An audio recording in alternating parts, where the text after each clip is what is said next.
Oi pessoal, eu sou o professor Otton, esse é o curso Firewall IP Tables no Linux. Esta é a aula 1, Introdução. O roteiro do curso consta dos seguintes tópicos: a apresentação do instrutor, a apresentação do próprio curso, introdução dos conceitos de Firewall, IPFW, IP Chains, NetFilter e IP Tables. Bem pessoal, eu sou o professor Otton. Sou formado em Ciência da Computação em 1995 pela Universidade Federal da Paraíba, Campina Grande. Também sou mestre em Informática em 1999 pela mesma instituição. A minha área são redes de computadores e sistemas distribuídos. E tenho experiência com ensino superior desde 1999. Além disso, utilizo Linux desde 1994. O curso de IP Tables está dividido em 6 aulas. A aula 1, que é esta aula e é a introdução. A aula 2, que é o funcionamento básico do IP Tables. A aula 3, que trata da tabela Filter, a principal tabela do IP Tables. A aula 4, sobre a tabela NAT. A aula 5, com outras opções do IP Tables. E a aula 6, que é a implementação de um firewall. Neste curso, você pode utilizar qualquer distribuição Linux desde que o IP Tables tenha sido instalado nesta. Normalmente, o IP Tables já está instalado na maioria das distribuições populares. Nós não precisamos de coisa alguma além de um shell de comando ou de uma linha de comando e da senha do superusuário, ou root, para utilizar o IP Tables. A primeira pergunta que deve ser feita em um curso como este de IP Tables é: o que é um firewall? Na época da confecção destes slides, foi feita uma pesquisa no Google com a palavra firewall e aproximadamente 124 milhões de resultados foram obtidos. Que tal vermos agora o que acontece se fizermos uma pesquisa no Google com a palavra firewall? Cerca de 245 milhões de resultados aparecem no dia de hoje para a palavra firewall. Vale lembrar que firewall é um termo utilizado pelos bombeiros. Uma parede de fogo utilizada para extinguir o fogo, o que parece uma contradição. Em construção, um firewall é um item passivo para proteger contra o fogo. Veja a notícia do dia 11 de março de 2008 de um jornal denominado Fire Engineering. Firewall ajuda os bombeiros enquanto as chamas destroem os negócios do Rancho Cordova. Na notícia do jornal Fire Engineering, o Rancho Cordova tinha um firewall, que nada mais é do que uma parede como esta que vocês veem aqui na figura à esquerda. Vejam que é uma parede bem mais grossa separando duas partes deste prédio. Isto evita que o fogo passe de uma parte para outra. Da mesma forma, observem na figura à direita uma parede bastante grossa colocada nesta central elétrica. Caso ocorra um incêndio do lado esquerdo desta parede, ele não deve passar para o lado direito e vice-versa. Estes são 2 exemplos de firewall em construção. Em tecnologia da informação ou em segurança da informação, firewalls são considerados hardware ou software que objetivam aplicar uma política de segurança a uma fronteira de rede. Normalmente, um firewall é instalado na fronteira de uma rede local com outra rede. Na maioria das vezes, uma rede local com a internet. Nesta figura, há um firewall na fronteira da rede local com uma rede de longa distância. A rede local está à esquerda e é representado por esses 3 monitores. O firewall representado por esta parede. Na realidade é óbvio que ele não é uma parede.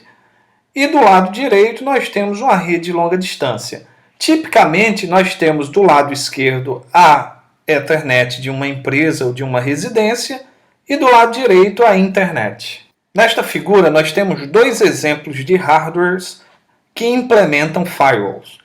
Do lado esquerdo, nós temos um firewall da Cisco que tipicamente é colocado entre uma rede local Ethernet e a internet. Do lado direito, nós temos um ponto de acesso Linksys, que implementa um firewall e é colocado na fronteira de uma rede sem fio com uma rede local. Nós podemos classificar os firewalls conforme as camadas quando nós temos uma rede TCP/IP. Relembrando as camadas, de baixo para cima nós temos a camada física, seguida da camada de enlace, da camada de rede, camada de transporte e camada de aplicação.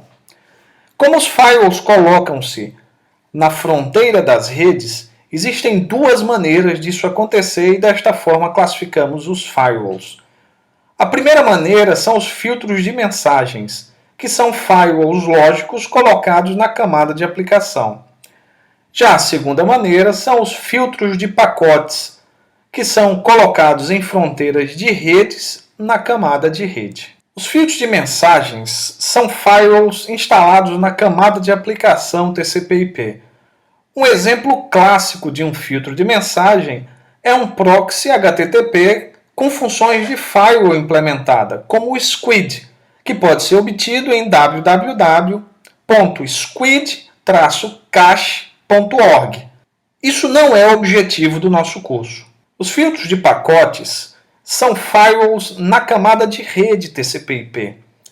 O projeto NetFilter, que está hospedado em www.netfilter.org, é o que contém o iptables no Linux. Esse sim é o objetivo do nosso curso. A primeira tentativa de implementar um firewall no Linux foi o que Alan Cox fez para o kernel 1.1 do Linux.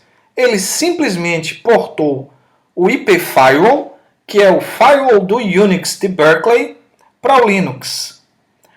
Ainda hoje, esse Unix de Berkeley e o macOS utilizam uma versão melhorada do IPFW. Vale salientar que uma versão grátis deste Unix chama-se FreeBSD. A interface com o usuário do IPFW são os comandos ipfw-adm e ipfw. No Linux, isso foi até o kernel 2.0. O IPFW, que foi portado para o Linux, não sabia lidar com fragmentos de pacotes ou outros protocolos, além de TCP, UDP ou ICMP. Por causa das limitações do IPFW, o código foi completamente reescrito e disso nasceu o IPChains, que funcionou no Linux com kernel 2.2. O responsável por isso foi Russ Russell. Depois do IPChains, nasceu o NetFilter, que é a ligação do kernel do Linux com a captura e manipulação de pacotes. Isso ocorre com o Linux com kernel acima de 2.4.